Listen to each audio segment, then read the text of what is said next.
For those of you who do not know, we celebrated the birthday of Nagi Umino and Erika Amano the other month, April 6th of 2024. But the most recent chapter of the A Couple of Cuckoos manga shows an in-universe celebration of their birthday for the second time. Hey guys, how's it hanging? It's TheLivingBluejay here, and it has been a whole year in-universe of A Couple of Cuckoos, meaning from the very first foul number 1 all the way up to the present time, foul 204. It has been an entire year. This is actually pretty cool knowing this, because we have a clear distinction of the length of time the story has unfolded so far. So just as I said, the latest foul has celebrated Nagi and Erika's birthday again. And this foul is absolutely wonderful and fairly substantial. Let's check it out. So the date of April 6th arrives. The Umino and Amino family all gather to celebrate their children's special day, even reminiscing over the very first day all of them met. The arrangement of seating here led Nagi to sit in between his Amino parents, and Erika in between her Umino parents.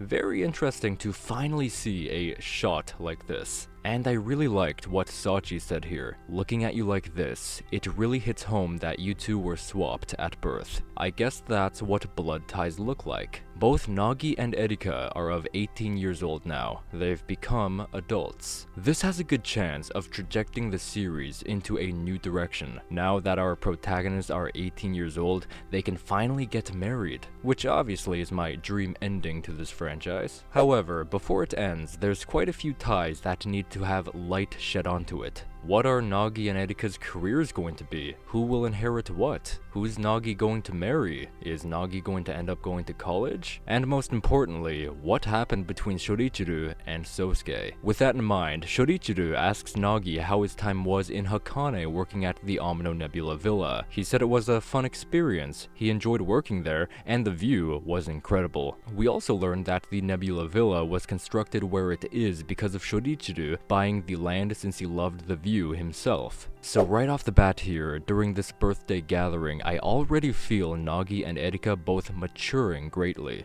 really nailing down that yes, they've become adults now. Now this part, as a longtime Cuckoos fan, I got extraordinarily hyped when I witnessed this moment. So the families all head home, Yohei, Namie, and Sachi on their commute back, Shorichiro and Ritsuko saying goodbye, and Nagi and Erika returning to their home by foot. Our protagonists found themselves walking the path of memory lane and found the bridge, quite possibly the most important structure in the franchise. This very bridge is where everything began, so seeing Nagi and Erika returning to that very same bridge 1 year later feels so artistic. They climb the stairs and meet that very same cherry blossom barraged view they've seen 1 year ago. Continuing to reminisce, Erika was to reenact her fake suicide. But instead of perching on the railing, she rather sit down. This just shows how relaxed she is. She talks about how the view hasn't changed since the day they first met. Even Nagi remembering how he thought Erika was a dangerous, so to say, walking red flag. But it's different now. As the two share their memories, they hear a yell from underneath the bridge. Looking down, we see the one and only Sosuke Umino getting out of his car saying, "Hey, you two. I came to get you." Boy, oh boy, I am sensing something big about to happen. So here's my prediction. Ever since foul 195, we've been fed a few hints to expect an answer closely down the line to exactly what happened between Shorichiro and Sosuke all those years ago. That is an underlying mystery left unsolved. Obviously, Nagi has been trying to figure all this out himself, but he wasn't able to piece it all together, even after meeting his brother. But yeah, foul 195 is one of the best. Even somewhere in foul 200,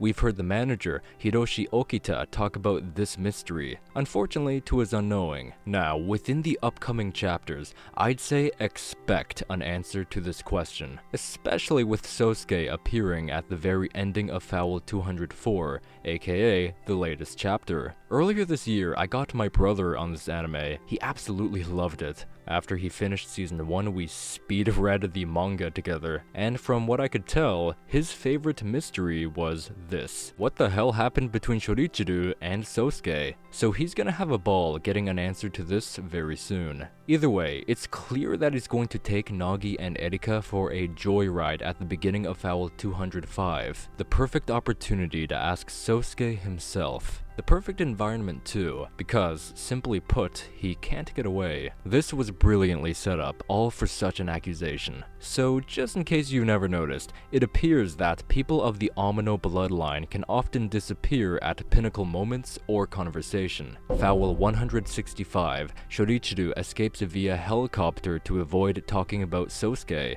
Foul 90, Ritsuko disappears after dishing out some Sosuke information to Nagi. Foul 190, Sosuke disappears from the changing room. Not to mention he's been MIA for the past, 10 years or something. Not even Nagi is exempt. Look at Foul 169. Disappears and reappears in a crowd. So looking back at all those family quirks, this setup in the car is the perfect time to ask Sosuke the truth. However, at the same time, this could be fairly dangerous. We know Sosuke's plan of taking down the Umino group, but we don't know to what degree. It can be presumed he wants his father dead. But what does this mean for Erika? There's an ever so slight chance she'll be put into danger this upcoming chapter, because let's just think about it. Next chapter, they'll be put in a car they can't escape from. Even if put in danger, Nagi and Erika can't escape. So that's my prediction of what turn the story is going to take. Tell me what you guys think of it. And if you guys have a different idea, feel free to share. I love having these conversations with you guys. If you found yourselves enjoying this video, please don't forget to leave a like and subscribe for more A Couple of Cuckoos videos. Thank you all so much for your continued support. If you'd like to see a breakdown of the Taylor Swift cameo in A Couple of Cuckoos, click the video you're currently seeing on your screen. Or maybe if you'd rather see my unboxing for the Love is War, Kaguya Shinomiya, and Chika Fujiwara pop-up parade statues, click the other video that you're currently seeing on your screen.